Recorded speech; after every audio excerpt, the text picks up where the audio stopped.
Welcome everybody to the latest edition of the Inside Track podcast. We've got a great guest with us today. Something slightly different from what we usually do, but I think a really important message. So, Philip Norman from Business of Bidding. How are you? Very well, Ryan. Yeah, very well. You? Yeah, absolutely awesome. Thank you. Now, probably the best place to start because obviously a lot of people from our industry won't know who you are. Do you want to just give us a quick background as to your career, what you do, and what the business of bidding is all about? Yeah, of course. Yeah, thanks for that. Yeah, so I started my career, oh God, 20 odd years ago now. We were just talking about age actually, weren't we? And it's Yeah. funny how it sort of creeps up on you. But 20 odd years ago, I started in procurement, and Right. I was in procurement for Bupa, and then moving into the public sector. So I was basically delivering contracts for goods and services that the public sector needed. And there's a lot of work that goes on behind the scenes there, which we'll probably come on to later. And then from there in 2013, I basically jumped to the other side of the desk, poacher turned gamekeeper, or whatever way around that phrase goes. I can never quite remember. And set up a bid management company, which initially was very much about helping companies win contracts, but I was delivering that on a consultancy basis. So I Right. would work with those individual clients, help them position themselves, and really to give them the best chance of winning contracts that they possibly could. And then over time, the business has changed kind of iteration a few times, but we're now a bid management company. So we help companies bid for all matter of public sector contracts, from anything really. But our innate knowledge is in how the public sector procurement process is run, and then we apply our expertise in terms of the bid process to that, which fingers crossed results in successful outcomes for our clients. Yeah, and that's why I wanted to get you on because there's obviously we've been doing a lot of work behind the scenes with how the industry works, who gets a lot of these bids, and it's almost depressing to see. So especially in our industry, a lot of the requirements will go out and they'll go to the same companies. We won't name them, but they tend to be the big companies that have already got links to government, and it's almost sort of, well, is it because it's easy for them and the government because they're already on the supplier list, so it's just like, oh, they can do it, or is it the fact that we don't have enough knowledge as a private sector? And I think it's more the second one. And so I wanted to get you on to talk about the bidding and how the process works and almost how we sort of say to the smaller companies, because I know you work with a lot of SMEs as well as bigger companies. How do those smaller companies, because a lot of government contracts sort of scare the smaller companies off. Um, so I don't know really where to start. I guess probably the best way is to sort of go the funding that's available or the contracts that are available, are they for everybody or are they literally kept for the Sercos and the Group 4 and all these big organizations, or are they literally open and they are a free bidding service, I guess is the Yeah, best way to no, start. no, and it's a really good starting point because there is a really commonly held misconception that the public sector is all about supporting bigger businesses, because there's the trusted element, there's the relationships that those, the CEOs of the bigger companies have. But on the ground level, it absolutely isn't the case. Every single one of our clients, apart from four, are SMEs and Wow. small medium enterprises, and they bid for all matter of contracts.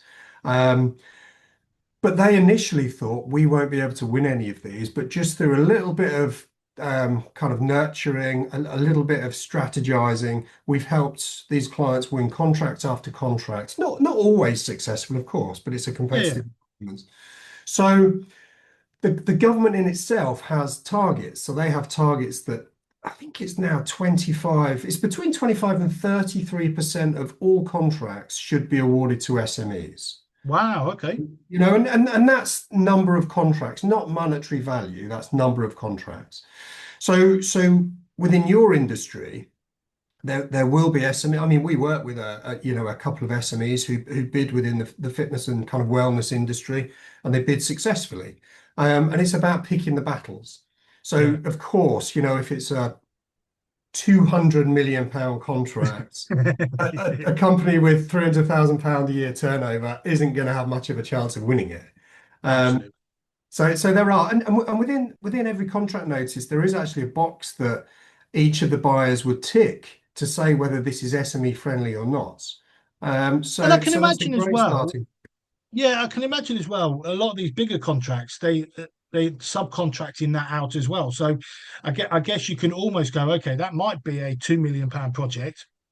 Billy's gym here isn't going to get that, but they're going to need someone to provide that service because quite often it was really interesting. There was one in Milton Keynes way. I can remember me and James Griffiths talking about it, and it was a £9 million project, and they gave it to one of the usual companies. I can't remember who it was now, and they basically haven't delivered on it. They've hardly delivered, but that's irrelevant. But the point is, the company that got it to deliver a wellness program was actually one that did all the PIP testing, to see whether people can have their PIP money. And they weren't, so they would have had to hire someone in to deliver the project for them. So you're almost going, okay, there's an opportunity there to sort of go, okay, we're not going to win the £2 million project, but can we then work with that other company and almost have it as a joint venture? And I can imagine there's quite a bit of that goes on, that the smaller SMEs are able to dip into the wider contract. Well, the government have been trying to drive consortia bidding for the last 10, 15 years, and there's some really successful examples of it. There are some really unsuccessful examples of it too, of course, Yeah, I can but imagine. there are, they're seen very, very positively. They can't positively evaluate them on that basis, but, if you've got a large contract opportunity and you've got one key supplier who's bidding and drawing out what their supply chain looks like, that supply chain, depending on the size of the contract, can be dozens and dozens of extra companies who are involved in obtaining some of the public purse and delivering their services, Yeah, who wouldn't ordinarily be able to bid for contracts and win them independently. So they are, it definitely happens, but there's only a certain amount the government or the buying organization can do to drive that. yeah, That yeah, that I feel like that has to come from industry. And that has to be something that industry members need to come together to discuss where their strengths, weaknesses are, and where they can plug those gaps with supply chain partners. And I feel like that's the bit that doesn't happen very well, mainly because it's a lot of work up front to go through all of that kind of collaborative, bringing it together, to yeah, yeah. then have to go through a whole procurement process where there's no guarantee you're going to win that bid. And how tough is that procurement process? Is it because I guess that's the confusing thing is like I've looked at ones before and just gone, is it worth the effort? I mean, how long do they take? How much? I mean, that's what you guys do for a living, which is great. Come to you guys and support that. But I guess are they onerous or is the process relatively easy to follow with the right support? For us, it's easy to follow because we know exactly what we're looking for. Yeah, yeah. I would say for a company that's never been through the process before, they would look at it and you would hear the clunk of their forehead on the desk from where you're sitting. There's a hell of a lot involved. But once you do one, in theory, you have collateral, you have a way of working yourself to deliver more and more and more. And actually, it's like with everything, as soon as you break it down into bite-sized chunks, it becomes more achievable, it becomes more doable. Yeah. So, and on that as well, some of these procurements can be completely disproportionate. We work with clients who will bid for £100,000 opportunity, and the tender pack can be the same size as clients who go for £200 million opportunities. Is that right? Wow. And it's crazy. It really is crazy. And that is the bit that really frustrates me, because it says to me that procurement people, they're not thinking about the market. And ultimately, what procurement people are trying to do is achieve best value for their organization. Value can be defined in many different ways. Yeah, yeah. But what they're actually doing is just going through a process. And ultimately, through that process, it might kick out a winner at some point. So I would say to your partners, etc., they have to be very, very sure that what they're going for represents what they can deliver. Okay. And it's a really important aspect to us in terms of when we speak to clients. We will always ask questions, which gives us the indication as to whether they know what they're going for is the right thing, and even if they have the right time to apply to it. And is it a costly approach? Is it do they end up having to give up thousands in the hope of winning? Because I guess that's what would put a lot of SMEs off if you're having to. I mean, I've heard of costs up to sort of 40, 50 grand just to do it, and that's why people won't take the risk. Obviously, bigger companies, it's pocket Yeah, change, isn't it? exactly. I mean, it's funny actually. The bigger companies are the ones who really try and penny pinch on that. But yeah, I mean, our average fee, if I can be crude about this, we charge on average between about 2,500 and 3,000 per bid. That's not bad though. If you think the Exactly that. Yeah, if you think the exactly. outcome is there, you Yeah, know what I and mean? we do apply a win fee as well. So there's an element of that which will only be paid once they've been successful. But a lot of companies will do it themselves, and they won't have a clue how much that costs for themselves because ultimately they're taking out the resource from business as usual. Yeah, yeah, And generally speaking, the person within that business who writes the bid is the last one to duck when the question is asked. Um, and that doesn't mean that they really have the expertise or the skill or even the sort of the knowledge and the wherewithal to deliver a bid. So their chances of winning are reduced even further. And I'm not saying that the panacea is a bid management company. What I'm saying is they just need to be sure how and who is going to work with them and write the bid to give them the chance of success. Otherwise, it's a complete waste of time. yeah. And in terms of finding these, because I guess that's the other thing, isn't it? Is to sort of going, well, okay, we know these projects are out there. They want 33% of them to be SMEs, but where are they going to find that? It's the best thing to come to you and go, look, we'd love to work with more government contracts. Can you find some for us? Or can they just go out there and sort of have a look and then engage you guys once they found something? What would you Yeah, say is the a best bit of thing? both of that. I mean, they can definitely go and look for themselves. The great thing about the public sector is that every single contract opportunity has to be advertised in an open environment. Oh, So okay. yeah, so they've got key portals. So all of your listeners should log into Find a Tender, which is on the .gov domain. Really straightforward portal, and what that does, it's an aggregator, so it brings all public sector opportunities into one place. And then if they click on the opportunity, it then takes them to another place, which will be the tender portal. But Yeah. ultimately, that's the window. Really easy to use, really easy to set up email alerts. The challenge there is, as you know, with anything that you subscribe to, you end up getting sent so much rubbish that you You miss stop. the genuine Yeah, opportunities. yeah. So that's what we do for our clients. We scroll through and we kick out the ones that have been badly coded by the public organisation, and we really zone in on those that we know are in the sweet spot for our clients. But to be fair, any client can do that. It just depends whether they've got the appetite to do that, I guess. Yeah, I remember going on as well, and I think what people have also got to get used to is the language government uses because it's quite funny. You see some of these projects, and they're written in such almost old English that you sort of go, oh, that project, and then but when you look at then the details of the project, you go, oh, we could do that easy enough. And it's sort of having a look at it, and you sort of going, actually, what the first line or the headline of the project is. Quite often, it's worth having a deeper look in because um, it's not usually. But obviously, for the government, that's the language they use. That's the speak they have because they're so used to doing white papers and government contracts and stuff that's how their brain works. But for the normal person on the street, it just doesn't make sense.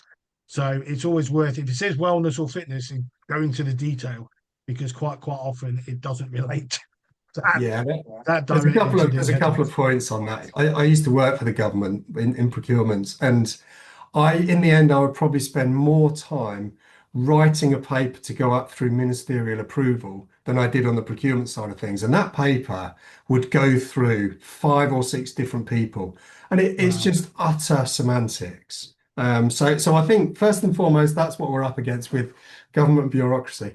And the second point is, You're right. There is so much documentation that you look at the tender and there might be 40 documents, and you think, I've got to read all of these, and then I've got to work out what needs to be done. Um, First and foremost, you don't need to read all of them in the first instance. You just need to read the ITT, which is the invitation to tender, and you need to read the specification. Those Right. two things will tell you whether this is a bid that you can go for. And third of all, if your listeners are kind of adept at AI yet, or whether that's something that's going to come, you can throw all of those documents into ChatGPT or Copilot or whatever it is they use and ask it to summarize what is needed, That's and a it good will idea. kick out exactly what's needed within that tender. I wouldn't rest upon it 100%, but it's a really good starting point.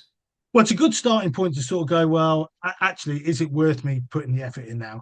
Because ChatGPT comes in and says, right, the key points are X, Y, and Z. Oh, actually, I can deliver that. Right, let's take a deeper look. Or X, Y, and Z are, or that you know what I mean. They want us to cover X amount of Yeah. locations, and that won't work for us. So I guess it's that. I mean, in terms of this, because obviously you guys do this for a living. What would you say is the biggest mistakes in terms of or the biggest challenges of getting some of these contracts? Well, the biggest mistake is not reading the instructions, and just telling them what you want to tell them rather than what they want to know, which is actually classic poor marketing, isn't it? And ultimately it's an exam. So at the end of the day, somebody will be sitting there with 20 bids in front of them, and they will be marking all of those bids. So as soon as one of those bids is seen as the exemplar, is seen as the best bid there, everything else will be compared against that bid. And Right. that's ultimately how the scoring is come to. Every bid will detail what the evaluation criteria is. So again, within ChatGPT, once you've downloaded all the documents and thrown them in there, you can just ask what the evaluation criteria is, and it will spell it out. And therefore, you know exactly what it is that you should be focusing on, and what your bid strategy should be. But so many companies don't do that. Don't, I, I gue- mean, I I'm not guess talking that's about the don't throw it biggest. to chat. I'm talking about don't read the instructions. I guess that's the biggest challenge, though, isn't it? Because where you work with a private company, you're not necessarily having to evaluate the success in the same way. Whereas with government, obviously they need to answer to their hires and their hires and so on, and obviously also to all the different organisations and the news channels and everything else that are looking at this. So they've got to be able to evaluate the success or failure or whatever of the program. Um, and I think that's one of the biggest things people have got to realise. There's a big difference in there with working with government, because you do have to prove your success. So it's like I go and work with a client, and absolutely we prove the success in growth and whatever. But if I was working with a government department, though, that level of scrutiny would be so much more significant. It would, and they're accountable. So any penny spent is the public purse. So in theory, everybody should be interested where that pound goes. I've been involved, and I've seen it from the bidding side of things where disgruntled bidders challenge a process, and then before they know it, the whole process is unraveled because there's been something incorrect within that procurement process and the strategy and the sign off, etc. And the biggest fear for any procurement person is that their project gets scrutinized like that, because it comes back to them, and it comes back to the due diligence that they've been through on that procurement process. And we've all seen it in the red tops. I mean, COVID was a massive one with the PPE, wasn't it? The procurement process was dropped. There wasn't one. Well, well, we could go on that. I think there's a lot of fraud in that one, though, wasn't there? There's that one. That was a different. I think they took an advantage of the situation, but absolutely, that should come back to those people who made those decisions to drop that procurement.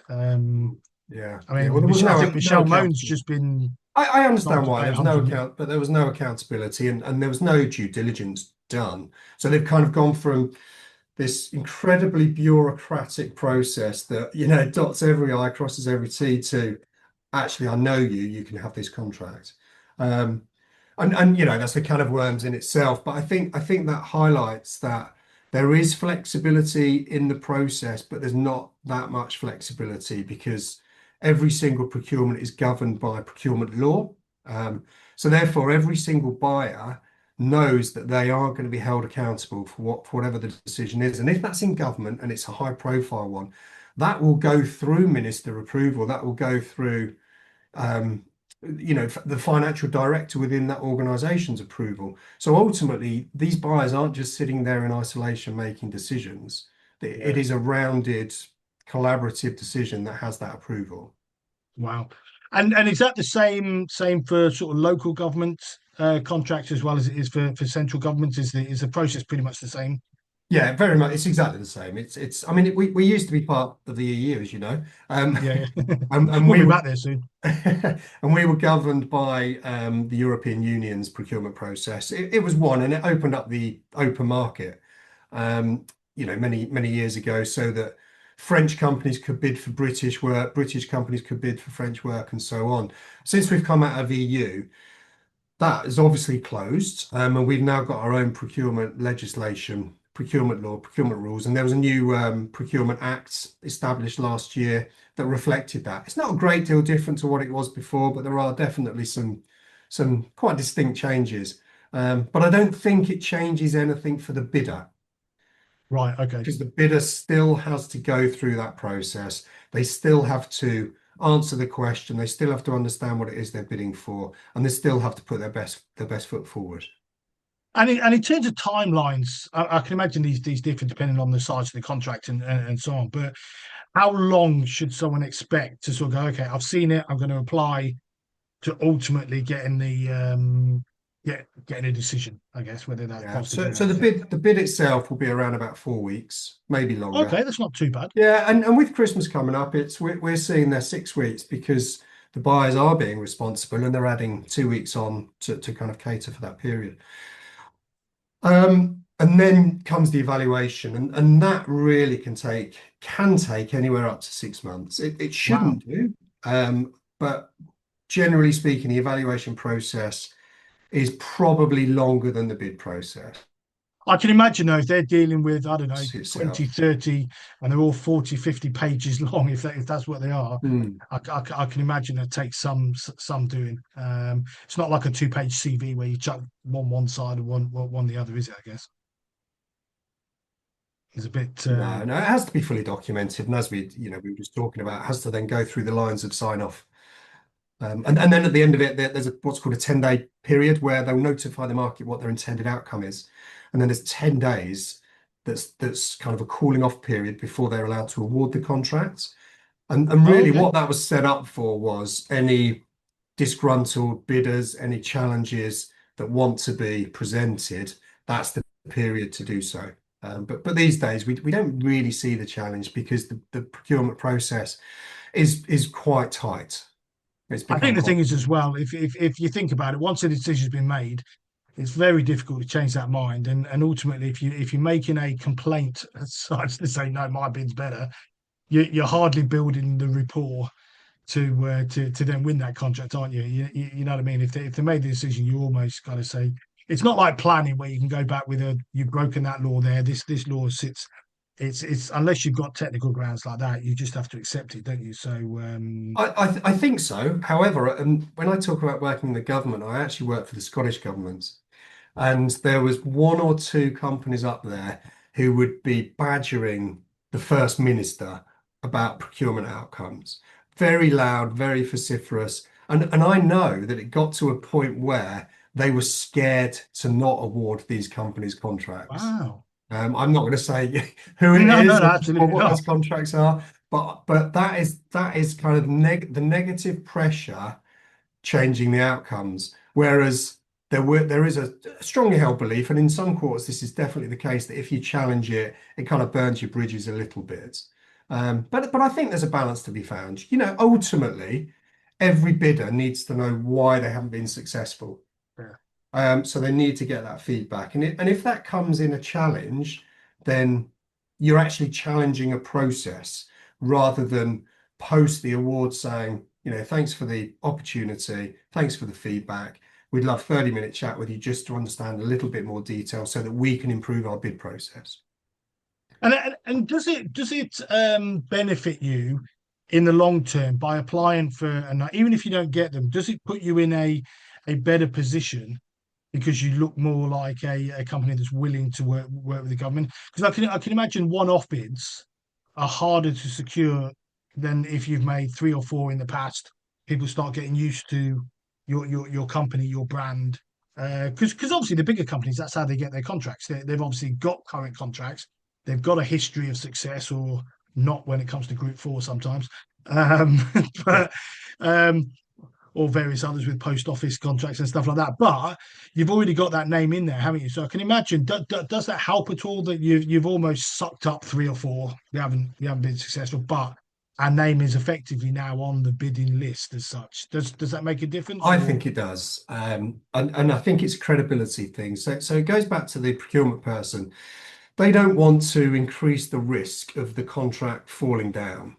yeah, And so their general view is if there's somebody that's already delivering a contract of a similar nature somewhere else, the chances are they can deliver our contracts well. Um, but but but of course there are suppliers who are delivering contracts really badly, and who should really be blacklisted, and in fact they are in some areas.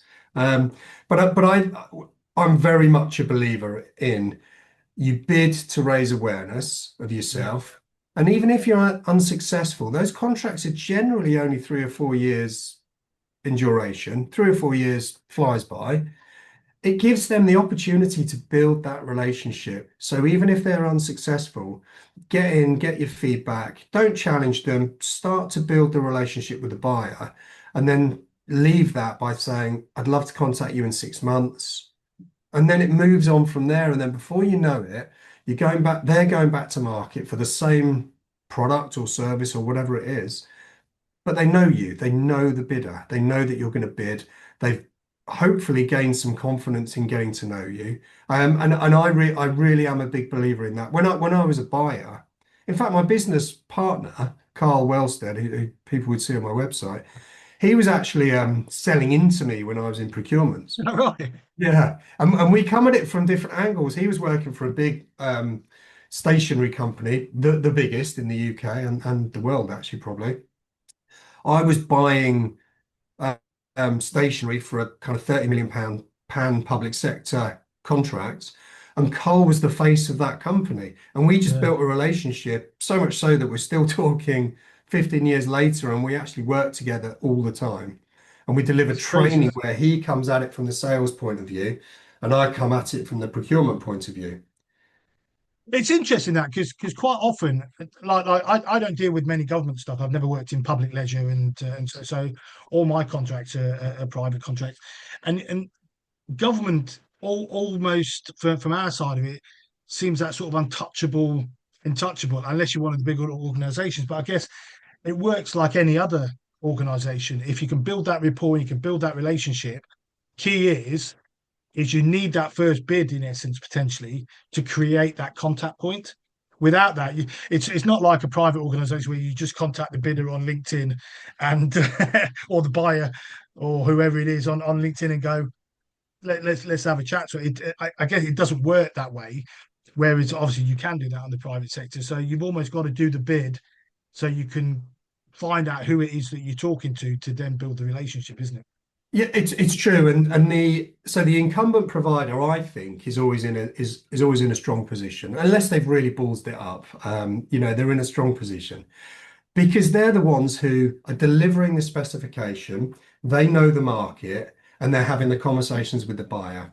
So, if they're doing their job correctly, they should be saying to the buyer, next time you go to market, include in your specification A, B, and C, knowing full well that they do A, B, and C and nobody else does it.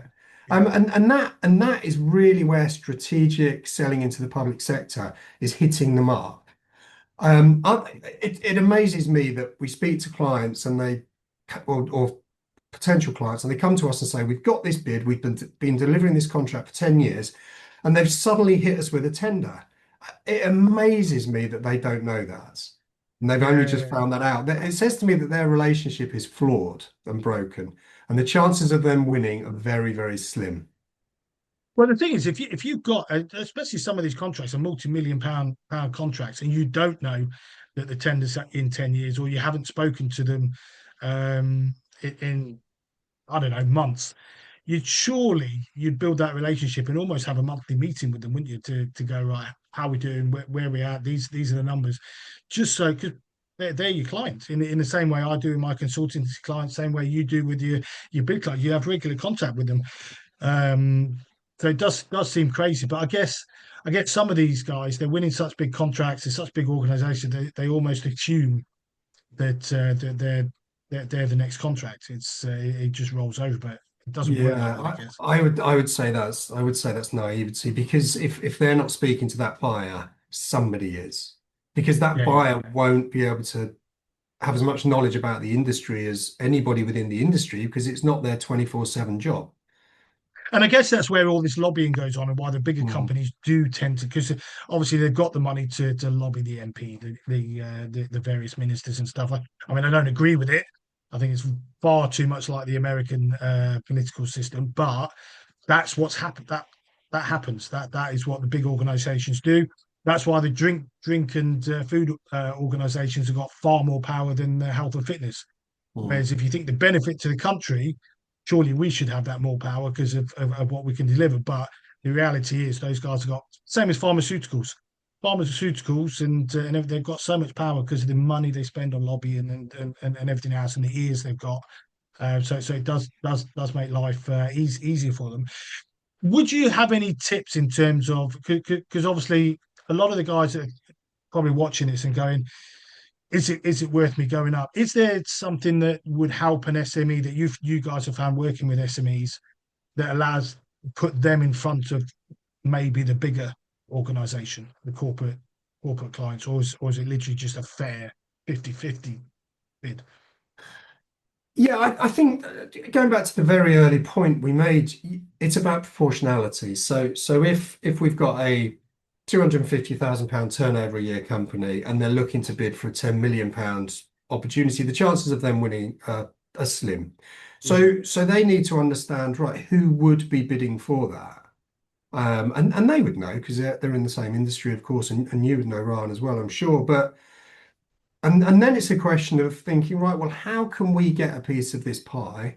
We could make contact with that particular supplier. We could develop a new service that we know that they don't currently deliver, that might be needed within this particular contract.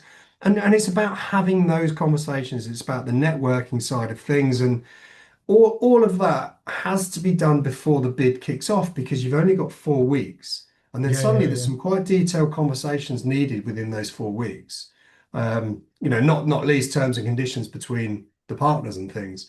So to get the ducks in the row ahead of any bid, I would say is a really important thing. I would also say trying to build a pipeline of opportunities, and that's where really kind of traditional selling comes in, isn't it? Business development, where they're making contact with particular organizations, buying organizations, I'm talking about public sector bodies, to find out what their future plans are in terms of, their kind of their fitness strategy or whatever it may Are they be. open for those sort of conversations? Some of them are, some of them aren't. We're working with a big courier company at the moment, and Carl, actually, who I mentioned, is delivering some business development for them, and he's making contact with various different organisations to try and understand what they might be doing for their particular services for that Okay. industry. A lot of it's no, you have to go through the portal or whatever, the sort of standard, the Yeah. standard comeback. But some, 1 in 10, 1 in 20 will come back and say, actually, yeah, we've been waiting to have a conversation with you. So you just don't know Wow. how it's going to go. And again, the great thing about the public sector is that all of the data is in the public domain. So find a tender, contracts finder, which I haven't mentioned, you can go in there and you can look at all previous awarded contracts. Oh, wow. Okay. Yeah, so that can then start to build in a pipeline. So if you see, well, there's been a contract awarded 12th of the 12th, 2025, that means that in 4 years' time, they're going to be renewing that contract. So what is our strategy for engagements? Yeah, yeah. And then you and can it start creating those relationships, can't you? exactly. And I know there's a lot of work involved in that, but that's business development, isn't it? Every Yeah, but organization, every let's be sector. honest. It's like when you see at Christmas they usually have on the Aldi where they go in and bid for the right to put their products in Aldi. But that's life changing for some of these companies. So if you've got that plan in place now, I can imagine before they go on the TV and start showing off their lovely hams and jams and whatever, that probably took them 2 years to get to that stage to be on TV with Aldi. So they've done all of that work up to then to go actually, and then they win the bid, and suddenly that changes their business overnight. So they go from a small company suddenly to a medium-sized business. And I was watching something the other week, and some of these have gone on to, 4 factories now, huge organizations, because of one contract with Tesco's or Aldi, or whoever it is, but they put the work in the 2 years before. And like you're saying, that's what needs to happen. It's almost going, actually, we want to get involved in this. We're not going to suddenly put in a bid today and then tomorrow we've got this government contract. We've almost got to be strategic and, like you say, do the business development. Go, okay, where are these contracts? Who do we need to speak to? And start building those relationships. And then hopefully, when you do put the bid in, buyers going, oh, I recognise Ryan.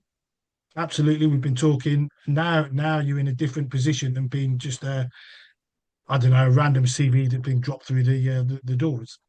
Exactly. And in my network actually is on that Aldi one is Snaffling Pig and Jimmy's Iced Coffees, Oh, is and that right? that's exactly how they started. It was months and months of pain, and then suddenly that's it. They're in Aldi, they're in Marks and Spencers, they're in Waitrose, and the kind of positive ship has sailed at that point.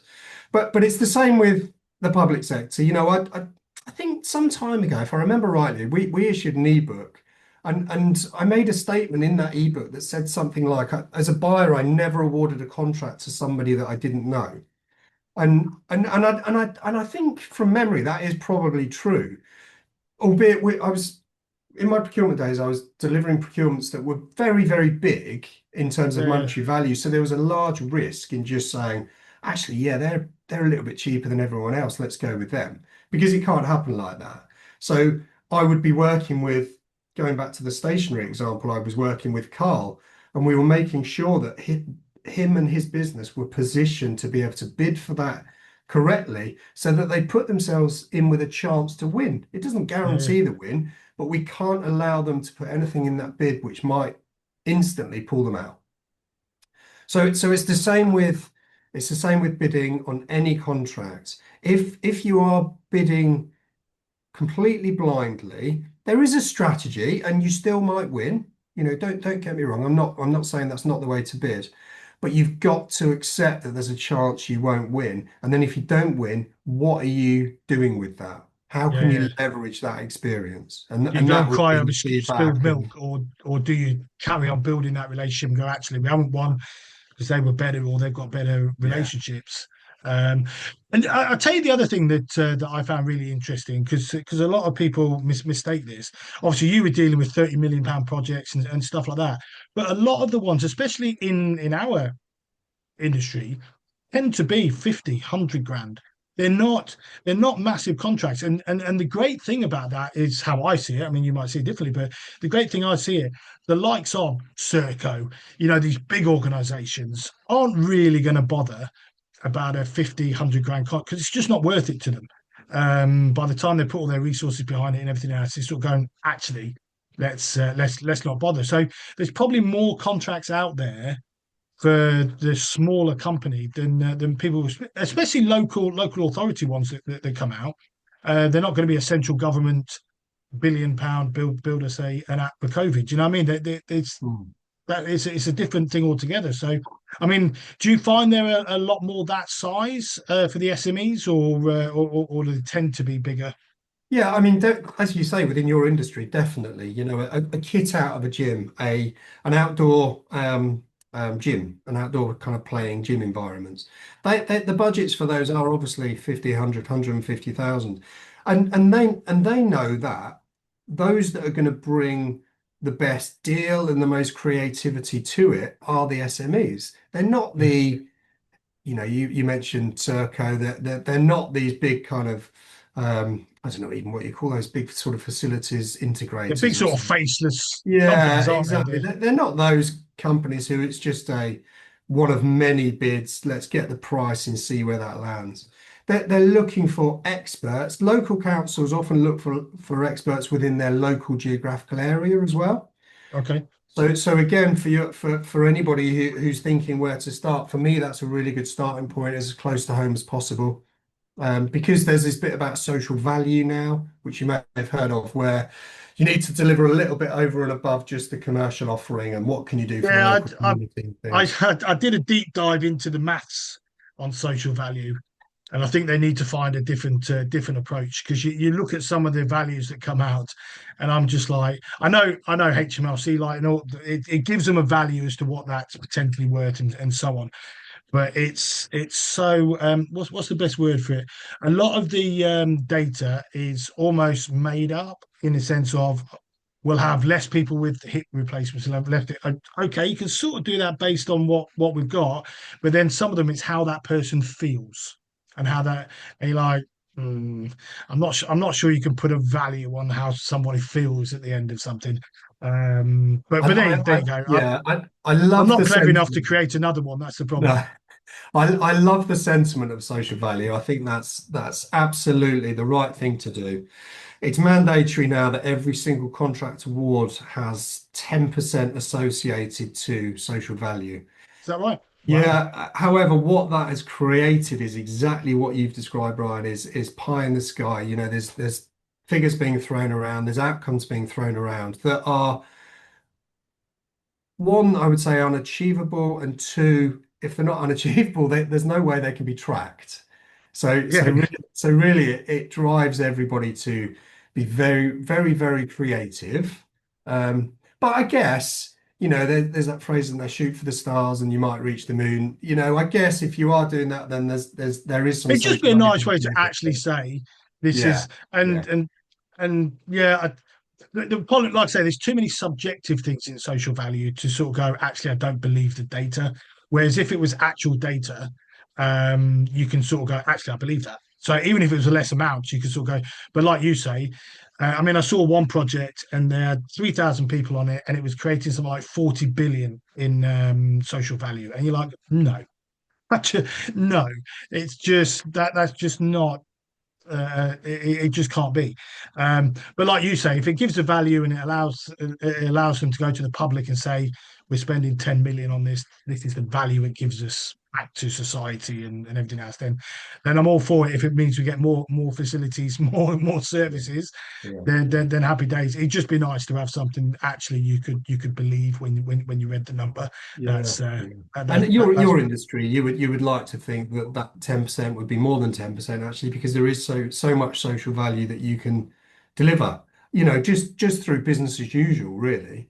Yeah, Um, I read an interesting one the other day, and it was a study that was done in Sweden, I think it was, and they were saying about the social value and whatever. And obviously, we're saying if we get involved earlier, we'll stop a lot of these conditions, like heart conditions and stuff like that.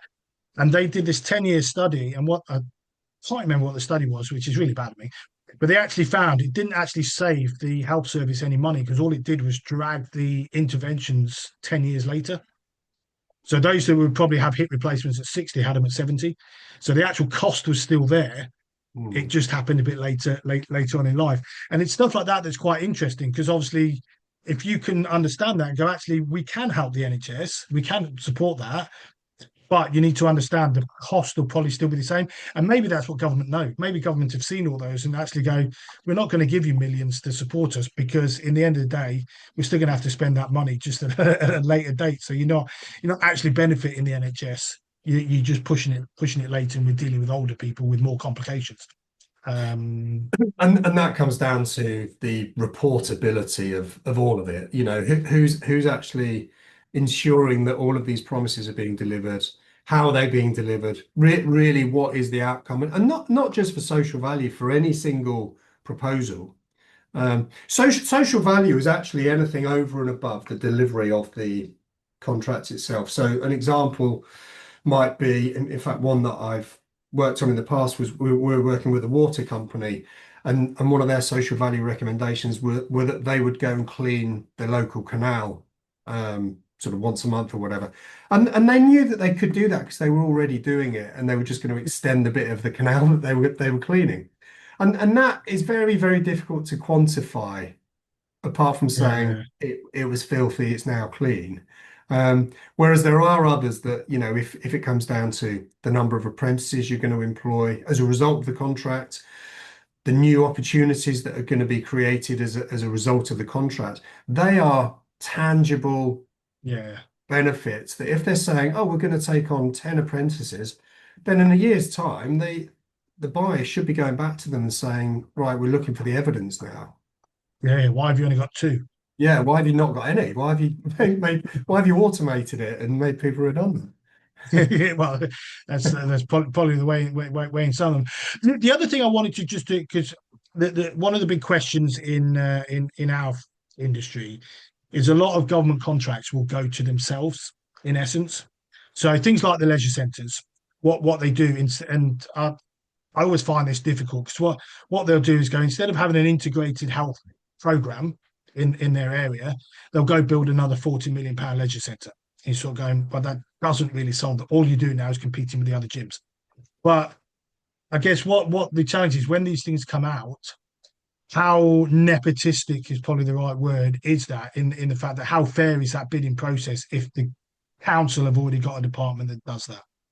Or are they forced to make it Yeah, fair? so my understanding of that is that they wouldn't need to run a procurement. If they're going to take the services back in-house, then they don't need to run a procurement. They've already developed the business case, Got it. that's been signed off, and that's what they need to do. Um, but you do get I mean, they used to be called quangos. They're not called that anymore, but you do get kind of additional organisations who are separately funded, standalone, probably registered charities. If that's the case, they would need to bid for it. They wouldn't just be able to be given it. Okay. Yeah. Um, It but just I gives the confidence that the process is fair, that you're not going in. It's a bit like going for a job that you damn well know is going to go internally. So you just like, well, what's the point? Because they're just doing it because they have to put it out there. And Yeah, then they I, wouldn't. Well, I would like to think they wouldn't go out to the market if they've got that outcome in mind. And in fact, our local gyms, council gyms, were the Everyone Active gyms, and they've just taken them all back in house. have they? Yeah, my wife's a member, and she's already moaning about it. They're taking away the freelance PE class teachers. They've upped the price, the car parking pricing. They're basically it's a lesser service for more money. Well, Yorkshire had done that a lot as well, because Yorkshire went from like 10 councils, didn't it, or whatever it was, down to two, and then they brought everything in house, so they're now under the Yorkshire Leisure Trust or something they called them, Yeah, but they're all internally rather than. But it's things like I wrote to the guy because they're going to spend 40 million, I think it is, no, 4 million, sorry, on doing up five of the leisure centres that are going to give them a spruce up. So I wrote to the guys who are in control of that and said, why don't you consider putting just 2.5% to the local community projects and allow private companies to bid for that to deliver various projects? And they're just not willing to. And you think out of 4 million, 2.5% is nothing. It wouldn't really impact the projects they're doing at all. It really, really wouldn't. Maybe it'll stop them wasting so much of the money that they seem to waste. But they're just not interested. No, did they just give like a that. justification, or it was just no? No, they just said the money's earmarked for those alone, and I think that's an easy way to do things. I think almost central government should get involved and go. I mean, Brighton's building a £65 million leisure centre, and you're like, I just don't see how you justify £65 million on a leisure centre. It just doesn't make sense. You're not going to get that value back in any way, shape, or form. Um, and if you put 2.5% of that 65 million back into the community, so for private clubs and stuff to support growth, you would see a far bigger impact on people's health and well-being. But Yeah. that's a different thing altogether. But Well, it's that strategy, isn't it? Build it and they will come. Well, I think it's proven that they won't always come. There needs to be more. and I know I'm kind of turning this round on you, and it's not procurement, but I do think council organisations, council bodies, they make decisions to, you know, build these big leisure centres or whatever the service delivery is, but there doesn't seem to be a sort of a people strategy around that. And it seems to me to be very frustrating because you're not really tapping into the people who most need it or want it. But the other thing to remember with the leisure centre is there's only a certain proportion of the population that will go to a leisure centre. Now, don't get me wrong, I train at a leisure centre, so I quite like the environment. It's a lot more chilled, and I don't like the high rocks and all that heavy hit training. It's not my thing. So I go there and I really enjoy it. But there's only a certain proportion of people that will go to that. So whether you build a £10 million one or a £65 million one, you're not going to change that demographic. People are still going to want to go to the high rocks gym, the private gym, the David Lloyd. Do you know what I mean? They want to. So why not, if that's the case, why not use some of that funding towards those guys to drive more engagement? So take it from the 17 to the 25 to the 30, because surely that's what they're looking to achieve. They're looking to achieve healthier people in their area. That's their remit, as far as I'm Have you ever aware. seen that? Have you ever seen that work or No, happen? I've never seen it. I've No, never seen no. it even considered. Because what's happening at the minute is the public sector are competing directly with the private sector, and that's our big argument with a lot of what's going on, and that's why we sort of started to question UK Active, because we were almost saying, well, you guys are pretty much supporting the public sector. If there's anything that goes on with government, it's always at a public leisure centre. It's never at a private club, unless it's Pure Gym. But Pure Gym are a different animal. They're rented treadmill. They are, but it's never at a private organisation. You sort of going, but those private guys. One, there's probably three times as many private clubs as there are public leisure, and they drive more interaction. They know their members better. There's better service, and you just think it just doesn't make sense to keep building. And someone said to me the other week, the reason they build leisure centres is because it's a nice big vanity project that makes the council look like they're doing something. So they don't care what it costs. They don't care. They hand it over to a charity, which, like I say, should never be a charity in the first place, GLL and all them. But they hand it over because it's a nice big vanity project for them. It makes them look like they're doing something, rather than actually, if you spent that money in a different way and created a proper local health initiative, you probably find you get far better results in terms of usage, engagement, and a healthy population. But Yeah. it doesn't. There's no big song and dance around doing that. That's the problem. I think you are. I think you're right. I think it is a vanity project. I don't think they're putting that on their procurement strategy, but I think, you know, we know. I mean, it probably is that, and it's politics, isn't it? It comes into politics. It wins votes, Yeah. doesn't it? So Yeah, and but you made a point there, and this lends itself really well to the procurement process we were talking about. Buyers need to be engaging the industry, the market, to understand that market to deliver value. And it's exactly the same as you've highlighted there in the fitness industry. They can't be making these decisions in isolation because the chances are the expertise isn't in those organizations. The yeah, expertise is out in the private field. So there has to be a collaborative approach. Now that I know from being on the other side, so to speak, there is a fear of engaging industry because suddenly you're thinking, well, actually, if I'm speaking to A, B, and C, they're all going to have their own objectives here. yeah. So how do we find a happy medium that genuinely delivers, you know, positives for all parties involved? It's almost like both parties have got a guarded approach rather than the collaborative one, and it's finding a way of sort of going, because I know there's various organisations that do what I do, consulting, but for the LGAs and so on. Now, what will happen is they'll do the consulting and go, yeah, you need this is our advice, and then obviously they'll stick with their same suppliers and whatever. So the councils almost rely on them, and it's trying to break that and go, okay, well, stop using those companies, open that process up a little bit, and you'll find you might get a better access. Now, as a buyer, I can imagine it's a nightmare having 50 different companies that bid in all the time, because it's far easier just having one or two. Let's just stick with it. And I get that, and it is an easier approach, and I understand it. But you might find, I guess, might be worth them taking a stop and going, actually, what do we want? Let's open it all back up again, see who comes in, and then pick our three or four from the ones that are open, because it's probably been going on too long that now it's a bit staid, and that those relationships are probably a little bit too toxic in the sense that they rely on each other too much. Maybe in Very some true. ways. I think there is that, but then you just get further and further away from that mutual objective. And there are within the procurement process, there are opportunities for buying organisations to undertake formal market research before actually going to market. Okay. So I mentioned earlier that there's a new Procurement Act as of last year, or this year actually. I think it started right at the beginning. And organisations have to provide a justification as to why they haven't pre-engaged the market. And we see it with a lot of our clients. In fact, we're delivering a lot of these market research documents for our clients, whereby the buying organisation is asking some really, really good questions about the industry, the market, how they should make future decisions, how they should structure the response.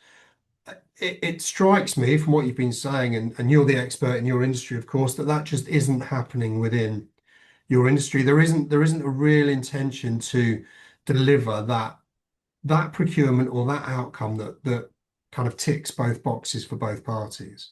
And it might be that because everything's run locally by the local authorities, they've all got their own process.